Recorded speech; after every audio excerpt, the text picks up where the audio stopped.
she is a living legend. She has been for decades one of the most influential labor and civil rights activists in the United States. She's showing no signs of slowing down. Welcome, Dolores Huerta, president and founder of the Dolores Huerta Foundation, a not-for-profit committed to social justice foundation. Dolores, you and I have chatted before. I think you are my favorite interview. We've interviewed you 3 times, and I'm so happy you came back, because this forum is important as we think about what are the ingredients of a more perfect union. You know, I used to watch my mom make, Betty Crocker cake. They weren't from scratch, but she still put stuff in it. That's what I have. If we're going to get the right, mixings for a better country in the future. And I know that your work with Cesar Chavez, your work with others early on, and what you continue to do today for those that are in the labor arena, particularly in California, but all around the country, is important. I'd love to hear your perspective. Have our voters and those viewing this right now understand how you see the part of the equation that we don't often hear about, that's also part of a more perfect union. Well, one of the important things that we need to do right now is just get people to vote. And, it's interesting. We had Michael Moore on just before me, and I quote Michael Moore in his show on Broadway when he said, when we wake up in the morning, we wash our face, we brush our teeth, and then we call our congressman. Okay.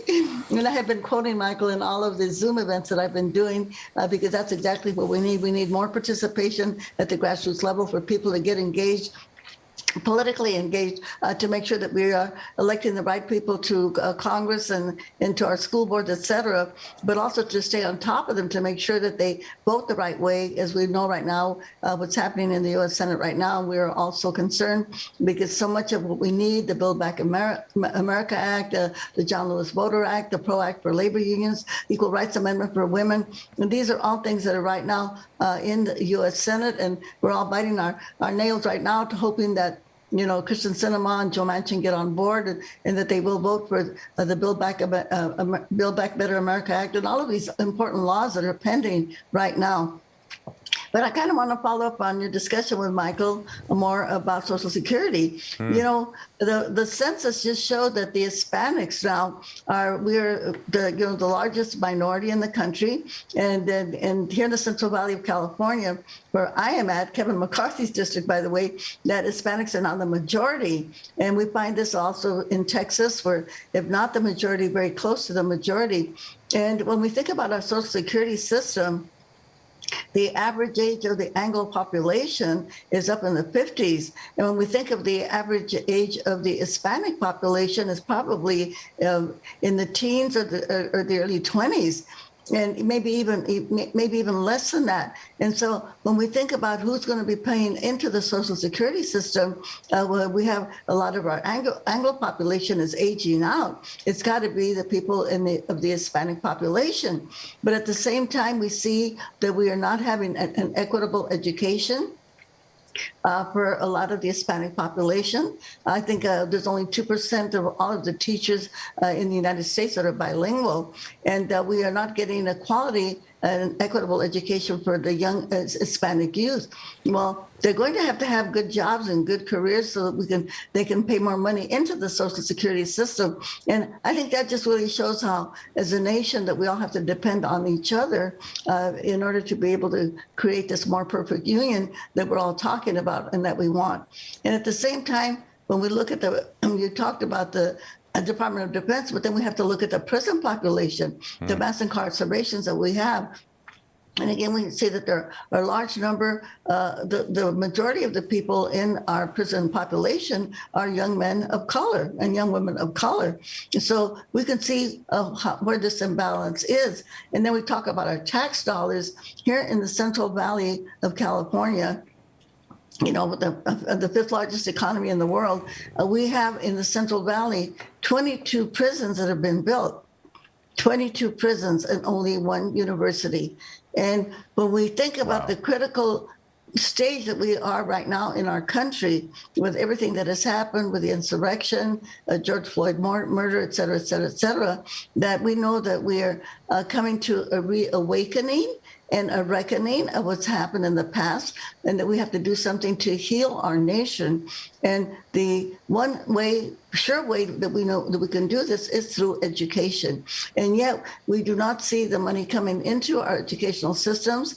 Our teachers are not being paid what they should be paid. They don't have the support systems of social workers and counselors and nurses, the things that they need to do a good job. And so I want to say education is going to be absolutely crucial to heal our nation. In California, they finally passed an ethnic studies bill so we can teach our kids the true history of the United States of America, so we can start erasing the racism, the sexism, the homophobia,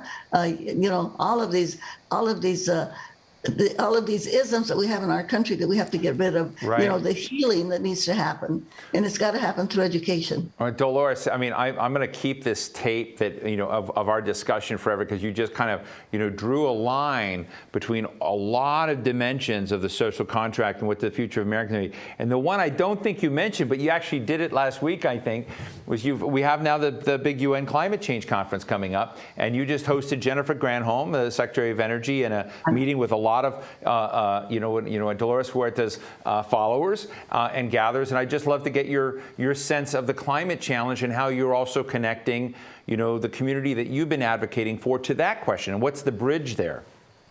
Well, actually, that is going to be one of our major projects that we're going to be doing with the Dolores Huerta Foundation next year. We're teaming up with Danny Sheehan of the Romero Institute, and we're going to do a statewide project to try to pass a stronger legislation that we need. And hopefully our Governor Gavin Newsom will join us so that we can start making some major changes. And again, when we talk about the future, we have to think about all of these jobs. Like, I'm here in Bakersfield, California, which is a major producer of petroleum, but also the major producer of green jobs here in the state of California. But we know that we have to transition all of these oil jobs and coal jobs to green jobs. And they have to be jobs that are going to pay workers a living wage, not temporary jobs, but they need to be good jobs. And this is really important, not only, of course, that we have to save our planet, but also to make sure that all of those workers that are going to be displaced when we stop using oil and fossil fuels, that these workers can also be taken care of. Dolores, I want to ask you a question about the past, because I'm always sort of interested, when you have hindsights, and you were working with Cesar Chavez and organizing, field workers and the early days of the agricultural labor movement, unionizing and whatnot. I'm interested in any group that had this, and of course you succeeded in so many ways, but what did you get wrong that you corrected for later? What were some of the blind spots? Because I think blind spots matter. When you have activists and people coming on, you have new tools. What are some of the mistakes of movements that might be good to learn from? Well, it's kind of hard to think in terms. I don't think that the United Farm Workers made any mistakes. I think that we followed the rules, so to speak, not only in the way that we organize the workers through nonviolence, and also electing people to office that would support us, like Governor Jerry Brown. It's kind of hard to say this, but sometimes we trusted people that maybe betrayed us, and so a lot of the foundation that we had, again, through the political process, was taken away from us, and the farmers to this day have never recovered. After we had a Republican governor that was elected, Governor Duke Majan, and he pretty much dismantled a lot of the gains that we had made in terms of organizing. We had an invasion by the Teamsters Union in 1973, where we had over 100,000 farm workers under contract in California. But not only in California, we had farm workers in Texas, we had farm workers in Arizona, and in New Mexico under union contract. So again, the political process is, of course, what we always have to look at. Just exactly the same thing that we're talking about now. What's happening in our U.S. Senate right now with all of these bills like the Equal Rights Amendment and these others that are up there right now, waiting to see what's going to happen. So a lot of this comes down to the moment that we are in right now in our country, about having the political strength and the political base to make sure that the people that we elect, not only that we elect progressives, but we also make sure that we keep them in check and make them accountable. Well, let me just ask you real quickly, one last quick one. You received the Presidential Medal of Freedom from President Obama. I watched that just last night, and it's very moving, the things he said. I'm just wondering if you think, I know you admire President Obama, but is he doing enough in this time of, he was responsible for, securing the deal in the Paris Climate Accords. But I mean, do you think he is out there enough touching these issues you care about at a key moment, as you just said? Do you think he needs to come out more, or do you think he's just doing it right and sitting back? Well, I would like to see more of President Obama. I'm happy to see that he's going to be campaigning for Terry McAuliffe, the gubernatorial candidate in Virginia. And I think that yes, his voice is sorely needed. I think Michelle Obama's voice is also sorely needed. Yes, we can't have them retire. I don't think Hillary should retire. I think her voice is also very sorely needed right now, because we are at this point in our country right now where we have so much division and I'm going to use the word ignorance. There's so much ignorance that a lot of the hate that is being perpetrated comes from people's lack of being enlightened and informed. And so, yes, we have a lot of work to do right now just to save our democracy. And we do need these leaders to come forward. Listen, I just want to say thank you to Dolores Huerta, who is a legendary social and civic activist, labor organizer, president, and founder of the Dolores Huerta Foundation. As always, we really appreciate your time and sharing your perspective with us. Thank you so much.